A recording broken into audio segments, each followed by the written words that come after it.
It starts with us being co-regulated. Once we see how that feels to be witnessed, acknowledged, validated, then we can do that for ourselves.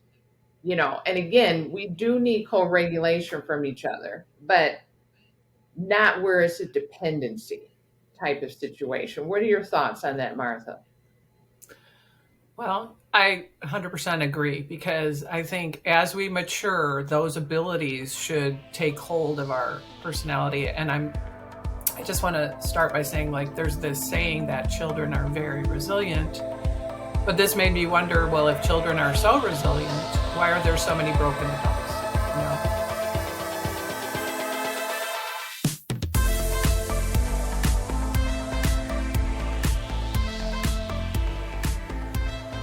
Welcome to the Butterfly Event Podcast. Today's title is all about co-regulation and self-regulation, vital keys to emotional resilience. Just to give you kind of what to expect for today. Um, so this is one of my favorite topics to talk about. It's going to be enlightening. We're going to get kind of delve deep into the intertwined concepts of co-regulation and self-regulation. Self-regulation is one of the pillars of emotional intelligence, and it is two essential frameworks that empower emotional resilience because that's our goal, to get to emotional resilience in our daily lives.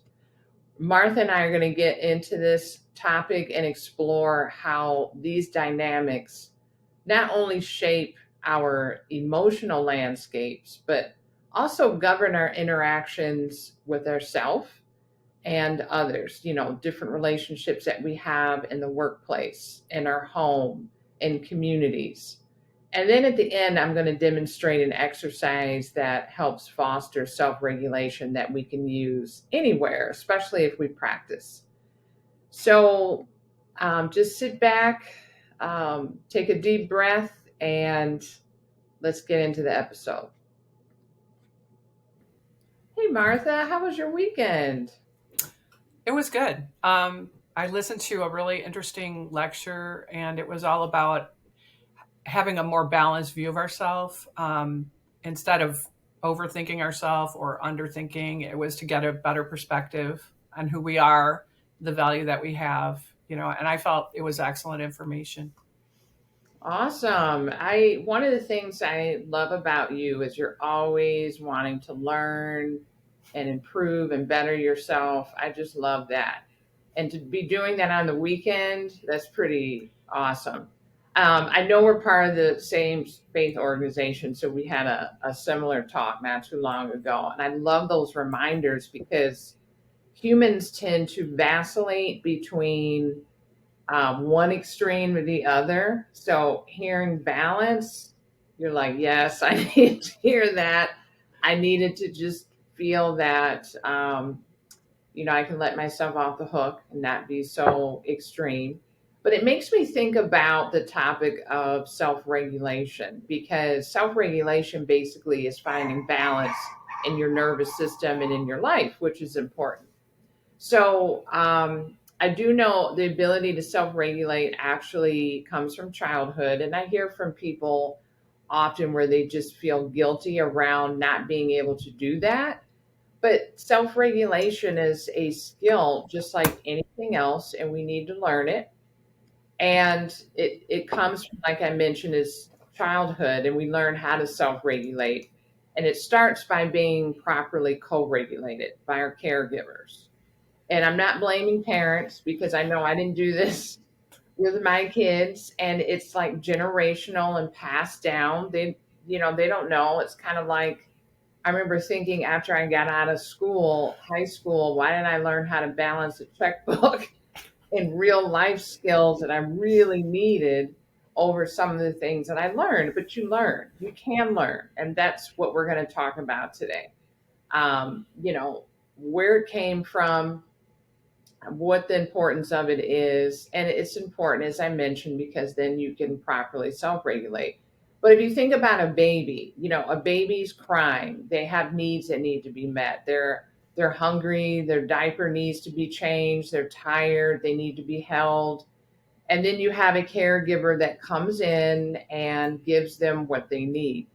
When the caregiver is properly regulated themselves, they're not stressed out, their energy is grounded and balanced, then the baby feels like what it means to be regulated. We're teaching one nervous system to another, is teaching the baby how to self regulate. An example of us being successful in that is when we have toddlers, they're not throwing tantrums all the time, and uh, teen tantrums and growing up in adult tantrums, which I've thrown some adult tantrums myself, so I get that. But learning how to control impulses, and you're not just acting out, so to speak. So that's why it's so important for that caregiver to be properly regulated themselves and be consistent, and then they model that self-regulation, and then the child grows up imitating that and knowing what it feels to be regulated.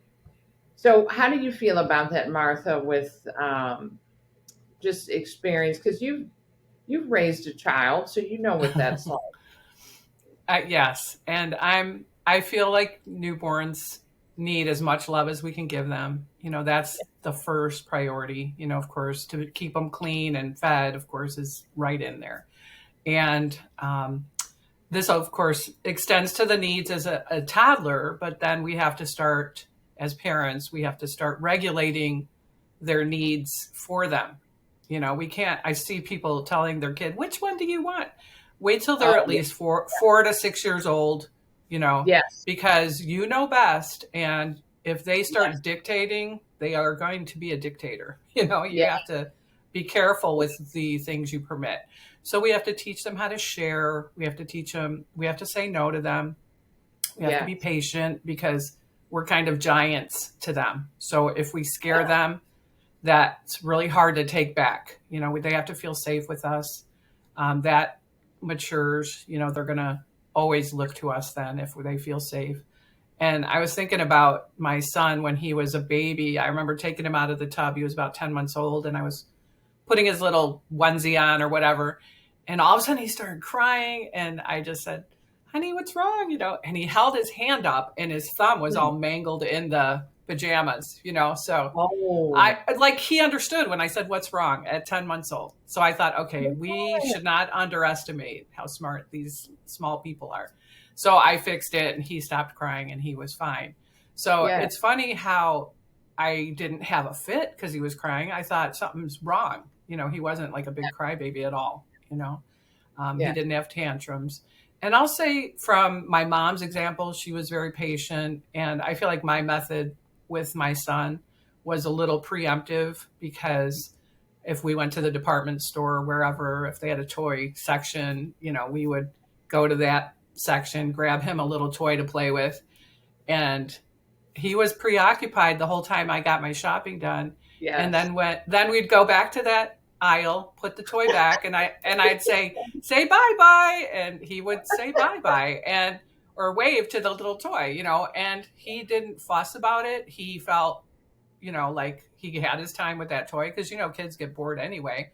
And I probably saved thousands of dollars doing that Yeah. because I didn't just buy him every random thing he had that he Yeah. wanted. So and then as he got older, of course, he liked Legos and books, and having a lot of grandparents, he was able to get those things from from us and from his grandparents. So I just felt Oh, like, he was a very calm kid. And I think I'm grateful that's my nature. And my husband was somewhat calm until he got older. You know how guys are, they have to yeah. lay the law down or whatever. But Yeah. anyway, so I think This it's important. sounds, yeah, and that sounds perfect of what we're talking about here, because you sounded regulated yourself. So then when you're able to guide and train your child, even as a 10-month-old, he felt safe and comfortable with showing you his thumb. And when a parent is not properly regulated and the child's just living in fear, which I've seen that, they're even afraid to tell their parent of what's going on. So they always have this inner anxiety, this inner tension, and they may cry or act out or who knows what. But it starts with the parent being regulated, and even how you handle the toy at the store. You didn't freak out because your child wanted to see something. You says, okay, you can look at this while we're looking at around at the store, and then we're going to put this back. And you stayed very balanced and even keel. And I think that's the whole point of it all. It's when we stay calm and then we stay within our values, and as you mentioned, being respectful and loving in our approach, it goes a long way. And how they react to how what we're doing. So that was perfect. That was perfect. I I just remember have, doing that oh, go too. ahead. I was going to say, I do have one thing to be grateful for because your kids are older. My son was right coming in and they weren't putting the devices in front of the kids nowadays. I feel like Yeah, these babies are, this is not the best way. I don't know how to get around it for parents, but I never felt like that was the right thing. And my son was older before we had all the iPhones and everything. yeah. So thank goodness, you know. But anyway, I didn't mean to cut you off. I just feel No, like, you actually brought up a really good point because my husband and I had our last child after we had a loss, stillbirth, and we were exhausted, especially because after with the daughter that we lost, I had lost a lot of blood. I was just exhausted. So we had my youngest, and I have to say, especially during the first 3 or 4 years, we were a lot more permissive than we were with the first two because of having him later in life in our 40s, and then also going through what we went through. We were permissive with screens. Now, had I the person I am now, that wouldn't be happening. But I noticed there's a lot of issues now with regulation because of that. And I believe it has a lot to do with that, as you mentioned, because we're introducing this. And I don't fault parents at all because I get it, but it seems way too early. As a matter of fact, that's why you bringing this up is so apropos because earlier I was just reading the research even around adults because the focus and research has been around children and teens with social media and screens, but adults are reporting a lot more depression and anxiety, and a lot of the root cause is from technology and screens. We just weren't created and meant to be in front of all of these screens. So I've had to walk away. I actually tested this yesterday. I wasn't in front of a screen all day. Um, wow. then I got in front of the screen in the evening, and I noticed after 20, 30 minutes of being on it, I started to feel my nervous system. I could feel the difference. It felt agitated in my nerves. I started getting restless leg because I had my tablet sitting on my lap. And I'm like, oh my goodness, I hate restless leg. And it happens when I have my tablet or a computer on my lap every time, 20, 30 minutes in. But then I just noticed how it was feeling. So I'm thinking, wow, imagine an underdeveloped brain in front of screens. What is that like for them? And we're struggling. So then I turned everything off, and I noticed 30, 45 minutes later, after I did some vagal toning, I was calm. It calmed me down. But I said, wow, I could really feel the difference since I wasn't on screens all day. Huge difference. And I'll just to interject, I feel like, so obviously that's electromagnetic fields that Yes. are connected to these screens. And we have our own two electromagnetic fields that scientists Yes. have discovered. So they could be interfering with the harmony of our own Absolutely. system. Absolutely. Absolutely. Because I felt, even though all day I was doing what I was doing and I was physically exhausted, I still felt balanced. I felt pretty good. And then after I'm sitting there, and I wasn't watching anything overstimulating, I actually was watching a black and white movie that would put me to sleep because I've been doing that lately. The night before last, I was watching a Shirley Temple movie. It was just things that are very not overstimulating. And I just was like, wow, okay, I could see the difference. This happened 2 nights in a row now, hugely. So, Wow. children, even more so. But I had to, but just think, if I didn't know how to regulate myself, I would have had insomnia. I would have woke up the next day feeling really like that. And also being that way around my family. So that's why this topic is so important, because it is a skill that we need to develop. It starts with the parents being able to regulate themselves before they can regulate someone else. And, the baby and children's brains and neurons are dependent upon a regulated caregiver to regulate and soothe their nervous system, because our nervous system speaks to each other. I mean, we've had this feeling when we're around a particular person and we all of a sudden feel uneasy, like this person is unsafe, and that's because of the signals and what we're feeling. And this is why I hate that cry it out method for babies. And they do have done a lot of research around that.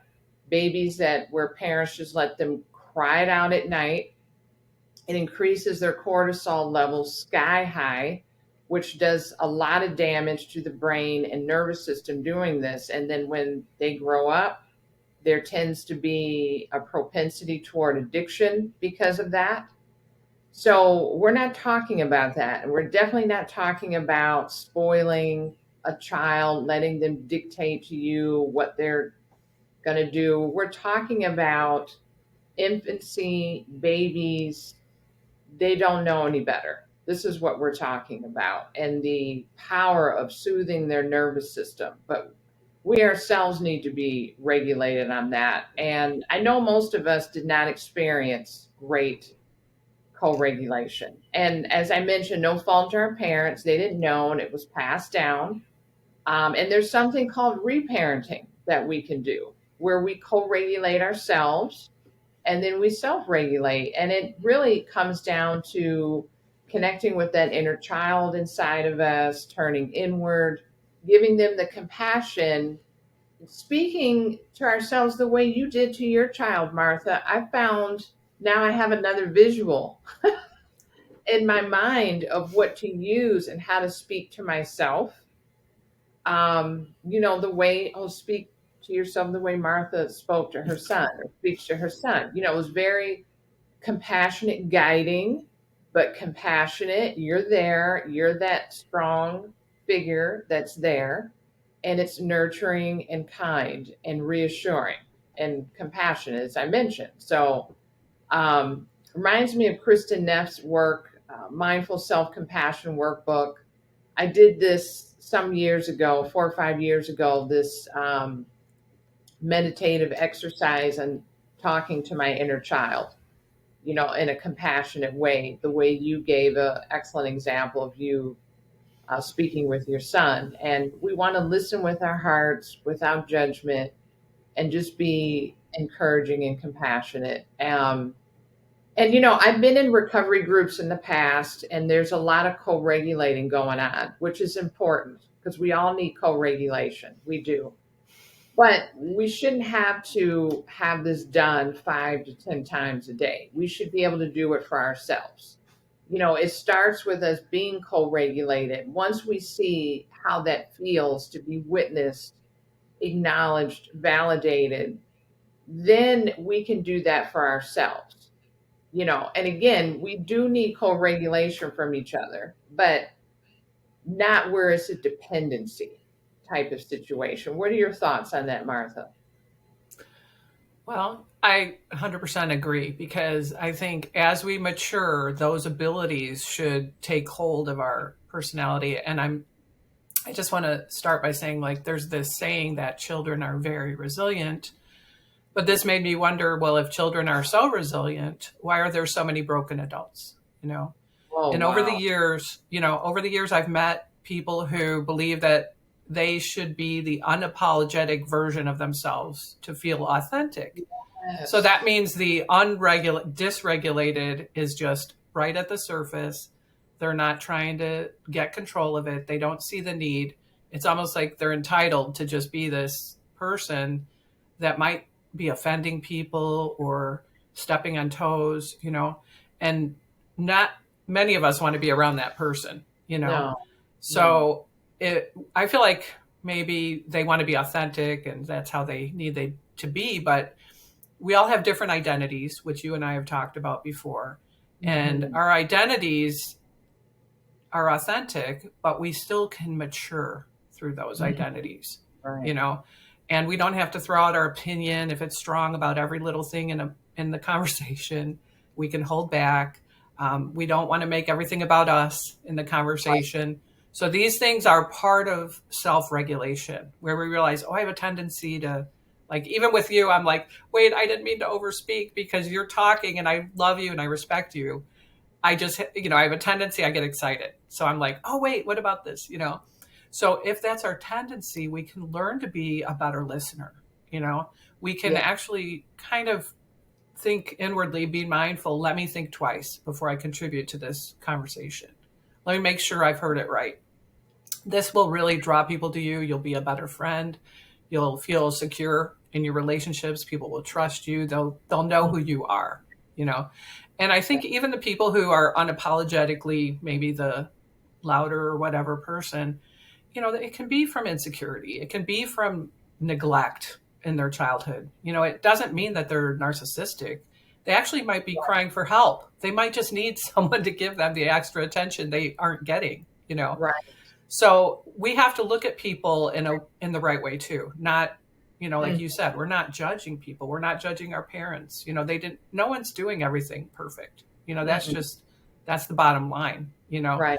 So the more we can set the right example, and it's not even that we're so self-controlled, but like what you said, maybe we feel dysregulated. Our mood is just up and down, and we're thinking, what can I do? I know we're going to talk about exercises we can do. For me, sometimes I just have to jump in the shower and just wash all the Yes. energy off, Yes. scrub. And then when I get out, I oil my skin. I put a nice oil that I like on my face, and Yes. it uplifts my mood because sometimes it's out of our control. Sometimes it's not an inside job, it's an outside job. Sometimes it's all Yes. the quantum energy or whatever you want to call it that we're connected to. That's That's right. also affecting how our mood is. Yes. And one just point to add, scientifically, we have a nerve right here. It's called the mental nerve, and it's connected to our prefrontal cortex. That can be activated by sound because it's connected to our hearing, our visual field, and our smell. So all those things are connected, and they can affect our mood. That's why I say sometimes I just scrub everything, put an oil on, just sit without a screen, like you said, and Yes. those things can help me to parent myself, get That's sometimes I right. just have to get the iPad out of the room. I don't want it even near me because I'm tempted Yeah. to look. So I'm still a kid too. So Yeah. anyway, we all Yeah. have Beautifully tendencies that said. we recognize in ourselves. And I think, we're not too hard on ourselves. We have to be compassionate, but we don't want to Yeah. push ourselves in the wrong direction. We want to keep maturing and growing and, just being there for ourselves, realizing we're Yeah. going to have the two steps back every once in a while, but we can keep going forward. So that's my Beautifully thought. said. Beautifully said. And I love that self care that you give yourself. And before we can properly co regulate our inner child, as you mentioned, because sometimes the inner child is affected, there has to be self awareness. And you mentioned that you have to be aware because we can't change what we don't acknowledge. So having that self awareness around what, okay, this is how I'm feeling. I can't control the environment, what others are doing or what's going on, but I can jump in the shower. I can give myself, co regulate myself, self regulate, and give myself this loving self care. And beautifully said. I love that. And so, what are some symptoms of poor self regulation? There's addiction, is one, or just lack of impulse control. So, it could be a person losing their temper or shopping or whatever poor impulse control, could just be screens. I know someone, they were telling me they didn't have addiction, but then later on, after we were talking, and I had been talking about different things several times, she said, "You know what? I have screen addiction. I was not aware of that. How long I'm sitting scrolling on social media, and when I tried to put it down, consciously put it down, I couldn't do it." So you just never know, but that would be a lack of poor self-regulation because as you mentioned, hey, I didn't want to be around the iPad. I need to put it out of the room. That would be able to control those impulses. Another one is a lack of self-confidence, believe it or not. Wow. Um, Having trouble with handling stress, being triggered by people, food, other substances, and anxiety and anger is hard to control for the person, just to name a few. But, self regulation involves the ability to manage our emotions, control our actions, and then also at the same time, the ability to self motivate and focus too. I know sometimes I can go down that road of losing my focus because I'm just ruminating on something. And when we can't stop that, that would be not self-regulating, and that's a skill. That's a whole other skill. But we want to be able to remain calm and respond to stressors instead of overreacting. And that's important, especially in relationships with ourselves and others. And then co-regulation is the building block, as I mentioned, for self-regulation. And you did a beautiful job, Martha, showing how to co-regulate your inner child like that. Even as an adult, we can reparent and do this. It's important. And just noticing with curiosity how we're speaking to ourselves. I catch myself, the way I speak to myself is way better than it used to. But sometimes I'll catch myself with a tone with myself. And I'm like, wait a minute, why are you getting sarcastic and saying that to myself? Now, what I also notice is that day I might be a little snippy with somebody in my household. And I was like, oh, wow. So, what we're doing in our mind can translate to how we're speaking and talking to others. And are we getting enough deep rest and sleep, proper food, exercise, stopping when needed, being balanced, as you mentioned? Are we overdoing work or overdoing something? Um, what about you, Martha? Do you notice when you overdo things? You get overstimulated or you overwork or over just do anything. How does that land in your nervous system? So, like many people, I feel like I just was pushing, pushing, pushing, overdoing, and not self care. I wasn't incorporating self care. I wasn't being balanced. I sometimes I only stop when I get sick, and I used to like get a sinus infection or something, and that was my body saying, hello, I need rest. I need to not be thinking all the time, you know. And Yes. I did learn practices that really help me sleep well. I'm not one of those people who, and I'm not saying this is wrong, but I don't turn to medications generally. I just would do like an Right. herbal tea or something Oh, practical that works with my system, to get deeper rest. We both know how important that is. And yes. then in the morning, I started I've been doing this for quite a while. Starting slow in the morning, getting up early enough that I'm not in a rush. I take Hmm. about 20 minutes for me time where I just sit and do some reading. Hmm. I make my coffee or my tea, depending on what I'm in the mood for. and I have my own thoughts. I'll journal, like Yes. what I'm feeling in the morning, because it could be resolving something from yesterday, you know. Yes. And I found early morning for me is like my most creative thinking for my work, which is also good because then I'll get a lot of ideas and I just start writing them down, you know, and that helps me a lot to just prepare my day. I can't Yes. overbook my day. Sometimes I'm like, okay, I have 3 things I absolutely have to do today. Yes. I And love then I'll that. have like 5 things that I can do, you know? Right. So when I get all these other things done, then I'm actually regulating my time. And I feel like this has helped me a lot to not carry as much stress as I was carrying. And it helps me to sleep better. You know, all those things, you know. I also made a little sheet and I loved it. It helps me. It says what I things I need to get done: my work, my home, my self-care, my friends, and I can add my feel my worship, you know, so I can add a few things on each column that Mm. helps me during the day to focus on not just one thing. You know, I'm actually focusing on getting more things done that provide a balance, that I'm not so wrapped up in one thing, because I can do that. I have ADHD, but I can just focus on one thing for my work because I love research. And all of a Yes. sudden I realize, oh my goodness, look what time it is. I got to get dinner. I want to eat, you know, I want to get dinner going. So Yes. that's for my self regulation. And you mentioned self talk.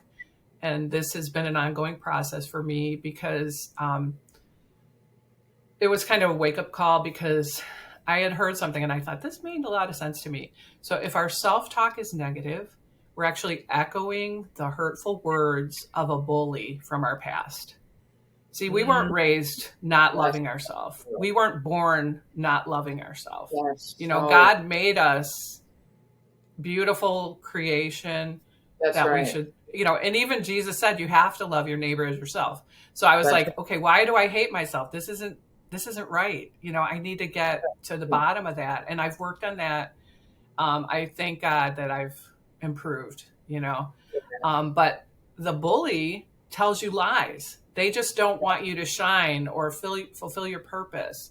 They want to hold you back, you know, and they don't care how they do it. So they're out of your life, but you're still saying those things in your head. You know, So I'm true. not good enough. I'm this or that. You know, um, we have to erase those words. You know, there's methods, of course, audibly. We can do mirror work, you know, where we just say, you know what, I'm okay, I'm good. We can do the picture of our childhood on our phone with, Yes. I had one for my very early childhood. It said, I'm significant, I matter, I am enough, I am loved, I am strong. And every time I open my phone, I was like, you know, and then I realized I got to do this, you know, Yes. I have to accept myself with all my imperfections and Right. be, how can I give back to anyone if I'm sitting there worried about myself? You know, if I'm so wrapped up in my own insecurities. So That's I right. stopped saying hurtful things to myself. I felt like it was a progressive thing, and you know, it's lasted while, of course, I have the days where, you know, I just like, you know, what's wrong with me today? You know, and those are the days, like I said, I jump in the shower or I do something a little more for me. I'll soak my feet, you know, in eucalyptus and Epsom salts or something. And that just gets my mind back Mm-hmm. to a safer place, you know. Um, I'm not perfect, you know, but for me, those things really help. And I know you have your own methods, which I love learning about because your things that you've shared have helped me a lot. The deep breathing, you know, all those little things. Green tea and honey for me sometimes. I feel like Yeah. that's one of my go-to because honey is good for everything, and green tea has the precursor to serotonin. So if you're not feeling grateful, look for things you can have that have those, you know, the good precursors for your brain chemistry, because sometimes it is brain chemistry. Sometimes it isn't just what's going on here or old Right. thoughts coming back. Sometimes it's actually your brain needs some food too, you know. And I Mm-hmm. started taking omegas, you know, and I'm just saying this as my own thing. It's not recommended. You Right. know, you have to go to your doctor and decide for yourself. But for me, those things have really helped me, And anyway, back to you because I feel like I want to hear what you've done too. Oh no, this I was really intently listening here. I just again, what I really, really, really so appreciate is you don't act like a victim because you've had a lot of challenges, just like a lot of us have. But you will pray, you'll research, and then you'll do the work on it. And I appreciate that because I do the same. I'm not going to let things take me out. I can't do that. And it's multifaceted, and that's what we're talking about on this podcast. Sometimes it's nutritional based, sometimes you do need the extra this or that to get you through. That's fine. That is more than fine. Sometimes we need that for whatever reason. But it's the I'm giving up, throwing the towel. I'm not, I can't do that. And you're not that way either. So I just love listening to you Well, talk I about. always I always say if I want to throw in the towel, where would I throw it?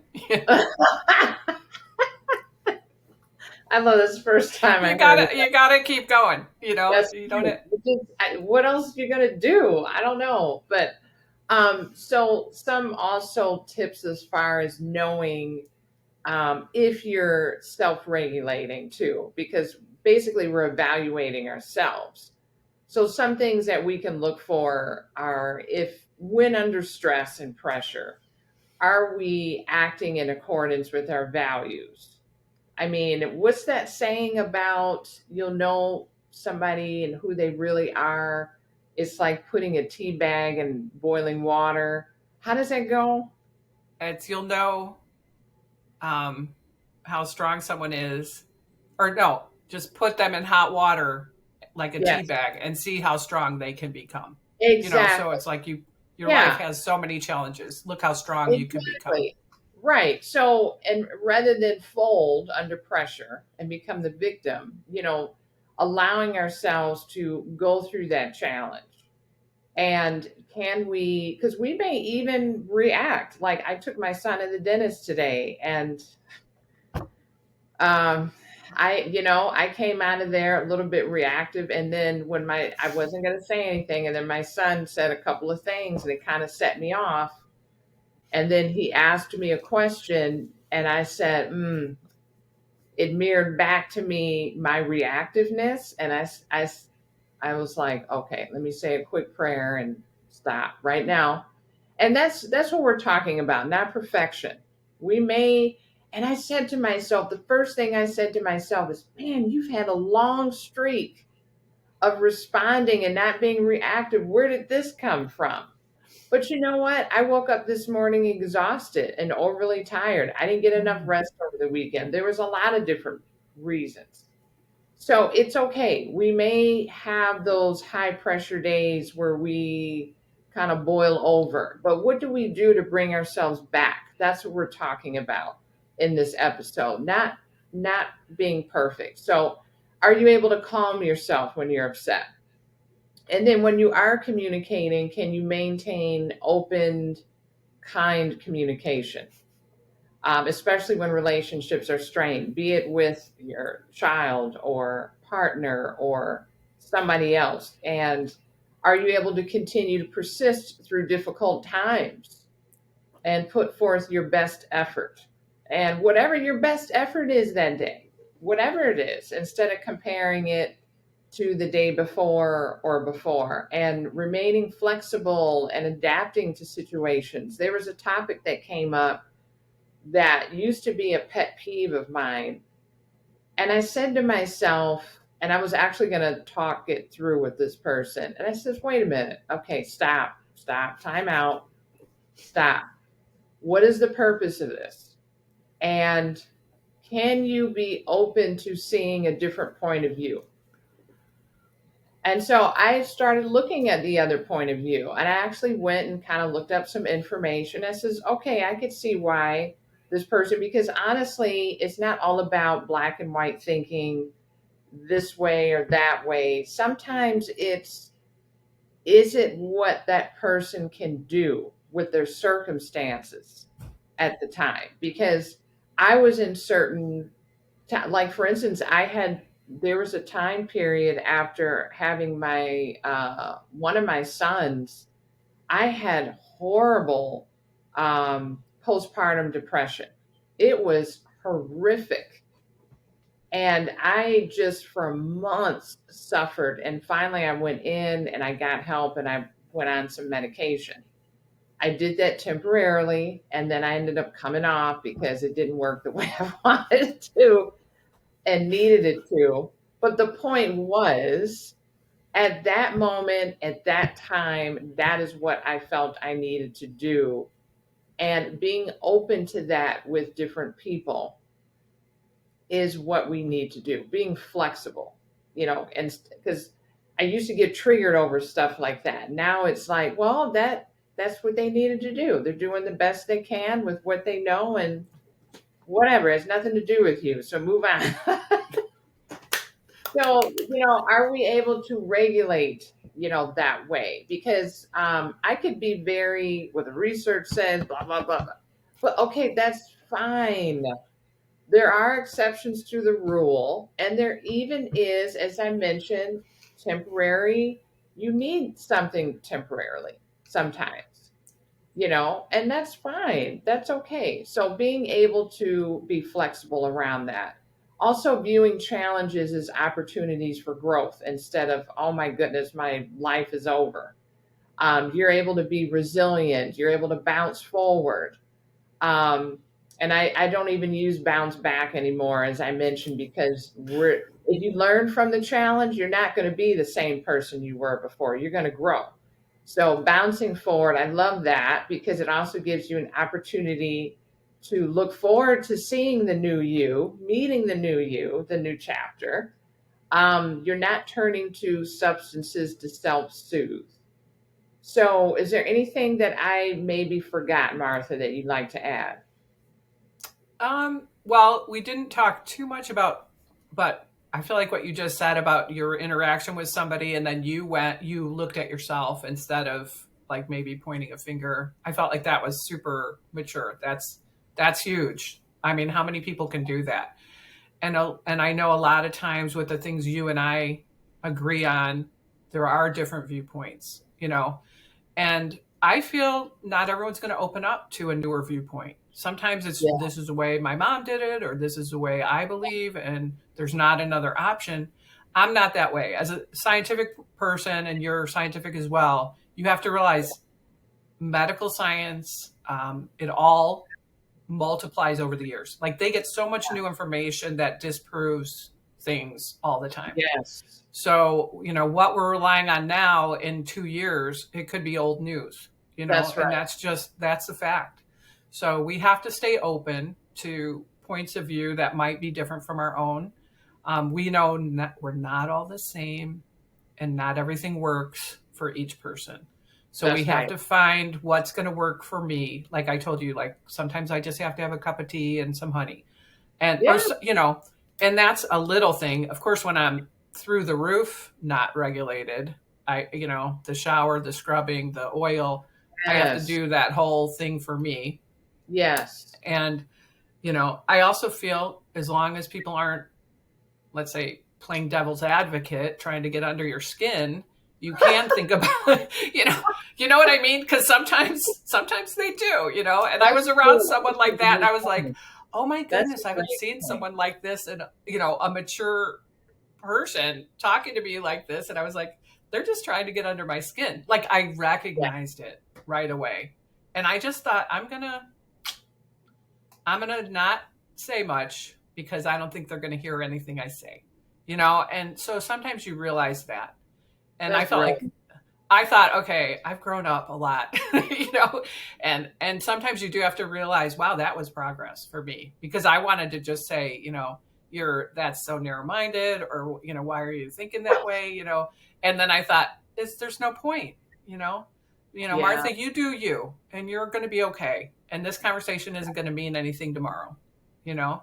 right. And Love so that. I felt like, I'm like you, we're both trying to make progress, and trying to heal from wounds and trying Yeah. not to make it all about us. You know, we're trying to help other people. And Yeah. I think that's huge. I think it's a good thing. I've tried to help people think differently. Like I remember one girl, she was a grown woman whining about everything and I want to do Mm. that. And I thought, how do I help her realize there's better ways to get your options out there without whining? Because I think everyone in the group was just like, really? Is she serious? And so I just mentioned to her, you know, privately, I said, you know, why don't you just say, wouldn't it be more fun if we did this?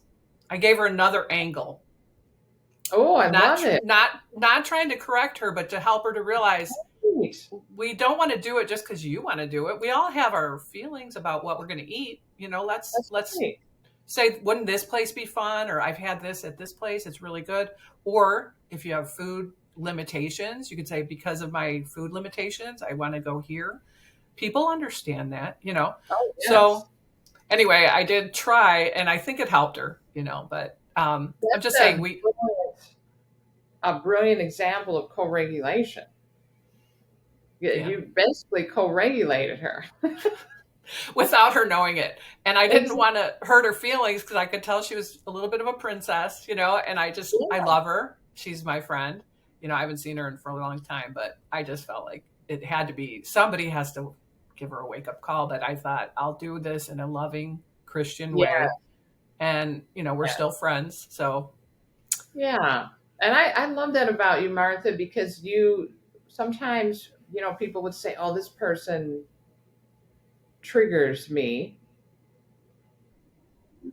This person triggers me, and I'm not going to hang around this person anymore. I'm not going to be friends with this person anymore. But you said, no, this isn't that. No, I can kindly, calmly, lovingly say this, and I know you did a great job with it, and you're still friends because of it, because we all need that co-regulation from time to time where you just, hey, what about looking at this perspective? Because sometimes I can get chicken little where, just sometimes that happens to me, and I need someone to say, hey, hold up, what about this? Okay, and I'm going to listen. So that's, you mentioned the word maturity, emotional maturity. That's, being becoming full grown, emotionally mature. We're able to do that, but we're also able to take it too. So great points, great point. So um, also exercise helps self regulation. Exercise, that movement helps us to regulate our nervous system, especially that bilateral. We talked about it on one of our podcasts. Movement is really important. So that's really awesome. So I have an exercise I'd like to do. do It's I a have to mind. close my eyes? If you want, you don't have to, You but always it's, say close your eyes, and I'm like all self conscious. You know, oh yeah, you don't have I'll do to. whatever you say because I trust you.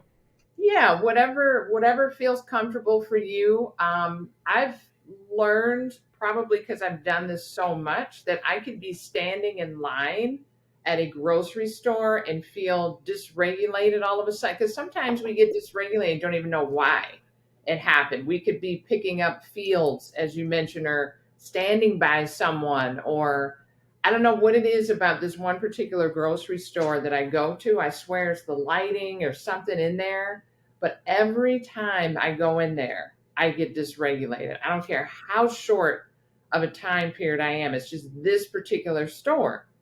So, what I've learned to do is imagining and visualizing myself somewhere, because I have an anchor now in my mind at the beach. So, I imagine myself there sitting on the beach and the waves. I hear it, and I'm taking some deep breaths, and it keeps me from becoming unhinged. Let me just say that. So, this is a mindfulness breathing exercise, and it's important because mindfulness is a skill that can help us develop emotional regulation and resilience. And this is a breath focused technique, because deep breathing is really important besides oxygenating ourselves, but it helps tone that vagus nerve. It helps bring us down. We're releasing these feel good neurochemicals that we need. And we can use imagery and words and phrases as we're doing it.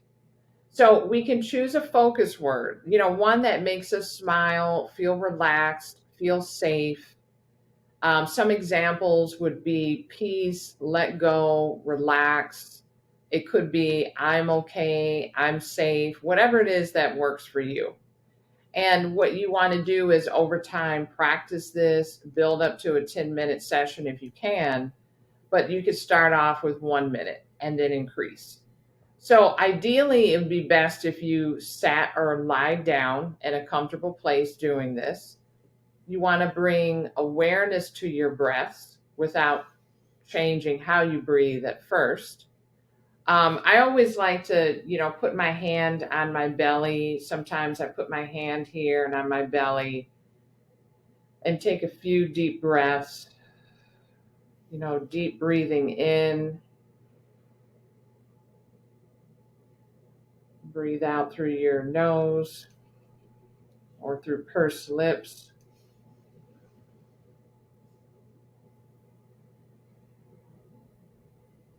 And then imagine yourself at that safe place that makes you feel safe and relaxed as you're doing your deep breathing. Inhale in, exhale through your nose. And really notice your hand on your belly. When you inhale in, your belly goes out. And as you exhale, your belly comes in. And you want to experience either a sigh, a swallow, or a yawn. And when you do that, you switched over to that parasympathetic response. I feel calmer. You feel regulated when you switch over to that parasympathetic response. And that's what we're looking for. Now, when you do this often, it's interesting what happens because the vagal toning exercise I do the most, of course, is the deep breathing, the one around my ears, in my ears, and then I do the reset. So now all I have to do is do this now and I'll yawn because, my nervous system just knows, is trained to know, okay, this is the vagus reset, boom, and it switches me right over. So now it makes it much easier for me in public when I feel like my nervous system is getting dysregulated. As an example, yesterday at my faith organization meeting, we had a talk given by somebody who's given their first talk. So there was a lot of extra people there.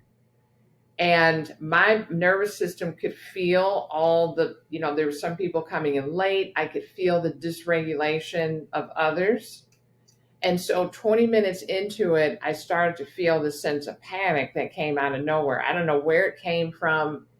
It wasn't from me. I know when it's internal and when it's coming from someone else close to me, and me being in close proximity with someone, I can have porous boundaries and pick that up. So I did. I was like, okay, don't panic. I was stuck in the middle of the row. I says, okay, rather than jump up, run in the back, let's come on. You got some techniques you can do. Let's do it. So I did it, and boom, it shifted me right out. Now, in the past, I would have went into full blown panic attack because I felt it was coming on pretty fast, and which made me, because now all eyes are on me. I'm up in the front, and I said, nope, don't even go there. We don't have to move. You know what to do. And I did it. And sure enough, it shifted me over. So it's really important to practice doing this. And even, like I mentioned, bring in the imagery in your mind and say those safe words, so to speak. So when you're in a situation where it's coming on really fast, or you're in the public, you can't close your eyes and do this whole thing that we're doing. Your brain and nervous system will remember and be trained. Oh, I am safe. Breathing this way or touching this means this. and that will happen. So, any thoughts on that, Martha? Um, I just love that you're like me. I've trained my system so that I don't have to go too deeply into anything to Yeah. regulate, and I feel calm. I do. Oh, there's one thing, just real easily, what you were saying about this, very calming because it just kind of there's a plexus here of nerve, so you can calm that with your right hand generally. Um, Also, if you're around people and you don't want to be obvious, you can grab the middle finger on your left hand with your right hand. And that contains nerves to yours basically throughout your system. So you Yes. can just hold it there and just say, I'm safe, I'm strong, I'm in Yes. a safe place. And you are in a safe place. Now, if you're not in a safe place and you need to respond, that's a whole nother Right. ball You need game. to run, then go. You can get up and run. But, also, I was just going to add when you did the breathing, drop your tongue off the roof of your mouth. And one of the Yes. reasons is Yes. it Thank opens you. up access to your hippocampus and your Yeah. amygdala. So when you do the breathing, you're actually keep the tongue off the roof of your mouth. It Yeah. will help clear your brain faster. So Yes. either if you're not used to that, it takes a while to get used to that. But I do it without then I yawn so quick, when I do that. So I'm Thank getting a you. really good release. So Thank you yes. for adding that. I completely forgot about that because we do have a tendency to tense in our mouth and jaw. And yeah, that's working against what we want to do. So I'm glad you mentioned that. That's awesome. And I'm hoping at the end of each podcast, there's so many ways that we can do the vagal toning, different areas of your body. And as I mentioned, I want it to not bring attention to ourselves. So I'm glad you mentioned that because we can do this anytime, anywhere, even talking with someone. We can be on the phone with someone who's pushing our buttons or whatever. And we're able to use these spots on our body because we're practicing and doing it so often, it'll just bring us down to a calm place. So thanks, Martha, for that. I appreciate that. So, thank you so much for tuning in to today's episode. I hope you found our deep dive into self regulation both enlightening and motivating. You learned what co regulation and self regulation is, and how co regulation is the building block of self regulation.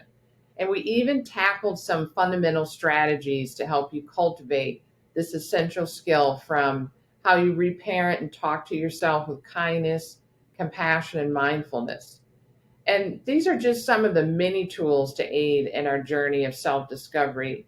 And don't forget that reparenting yourself and using co regulation techniques does significantly impact your emotional growth. If you need help and support in developing these self regulation skills and being able to navigate those big emotions, I have one on one coaching sessions with clients. I also have a program. We meet on Wednesday evening where we get into that, and you will see both Martha and myself there. And we would love to help. Please visit heathermhewitt.com. And if you enjoyed this episode, take a moment to review the podcast, follow me on social media, and don't forget to like and subscribe on YouTube at Heather Hewitt. Your support means the world to us and helps us spread the love. And remember, the conversation doesn't stop here. Share this with someone who could benefit, and let's keep this positive momentum going.